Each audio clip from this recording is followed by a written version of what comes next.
are people still using an iPod in 2024? All over social media I'm seeing people using iPods, and I'm not sure about you, but it gives me huge nostalgia. But in 2024, with everyone signed up to various streaming services, having access to every song ever at the touch of their fingers, why would anyone be using an MP3 player that doesn't even connect to the internet? Well, I've bought and been using an iPod for the past couple of weeks, so in this video I'll share 3 reasons why I think iPods are making a comeback and why you should consider buying one. If you're new to my channel, my name is Ollie and it is my goal to make music sound better to you. If that's something you're interested in, consider hitting the subscribe button.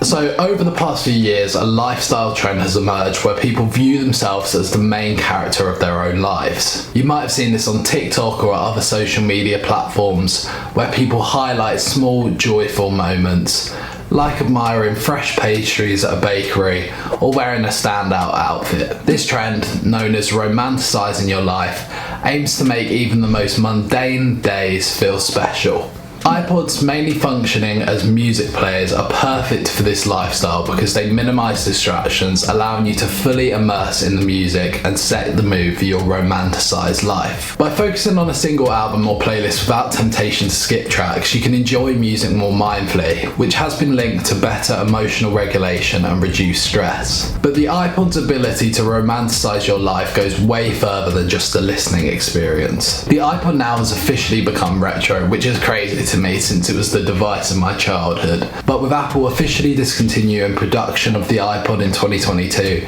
these things are now a rarity to see in public. Therefore, using an iPod to listen to music gives it a retro vibe, despite still being digital, that we get from using older tech like vinyl or cassette player. This nostalgia can create a unique and timeless feeling, helping you feel like the main character in your own story. This is actually a subject I've known a lot about since I wrote my university dissertation on how nostalgia marketing has affected vinyl sales. In this work, I discovered that historical nostalgia has been used as a tool to make us feel nostalgic about a romanticised version of the past, even if it's a time we didn't experience. Experiences like being in record stores or even just holding and looking at record could elicit good feelings or happy memories that would make them look at vinyl records more favourably. Now for my generation, the feeling of spinning the wheel on an iPod is extremely nostalgic. In fact, let me just pause for a second whilst we listen to some iPod ASMR.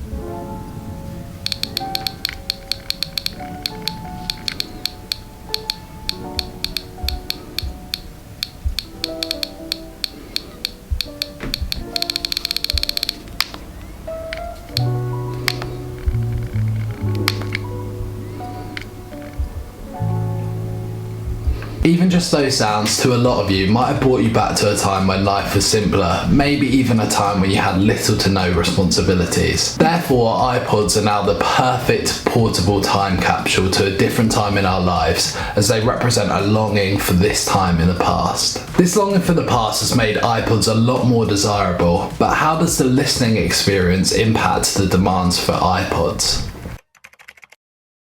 Whether it's the comeback of old film or disposable cameras, or the resurgence of retro plug-in style headphones, vintage technologies always seem to find their way back into the mainstream. Modern phones now combine the functions of many older devices, but they also create an expectation of constant connectivity and instant access to content. This has been linked to various mental health issues as people feel they can't switch off whilst their phone is switched on. Old technology encouraged being in the moment more. For example, with film cameras, you couldn't instantly see, edit or delete photos.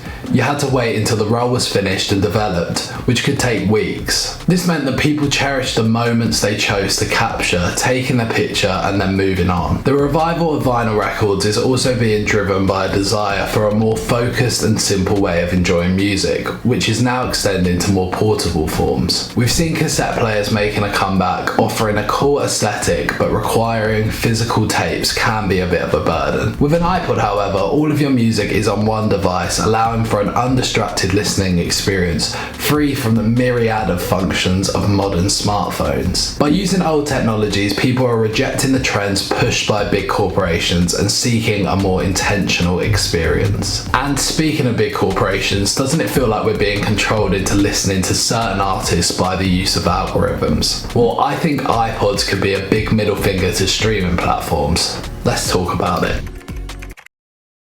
In 2024, we've reached a point where we have no ownership of our music. We fall in love with albums and they're available to us at the touch of a button. But if they were to disappear from streaming services, that could mean that we've had our last ever listen to that album. There have been loads of examples over the years where albums have been removed from streaming, whether it be problems with sample clearing or an artist in disagreement with their label. As well as this, owning your music means you can have access to it anytime, anywhere, without being dependent on internet connection or specific platforms, ensuring that you have your favourite tracks at your fingertips, free from potential changes in availability or subscription fees. iPods provide a place where you can actually purchase music, which goes directly to the artist and their label, meaning the record is yours to play forever, anytime or anywhere. I've actually put this into practice myself, only downloading my favourite albums, as well as a lot of unreleased music that I couldn't even get on streaming services. All of this makes listening to music a lot more intentional, since we're choosing what we want to spend our hard-earned money on,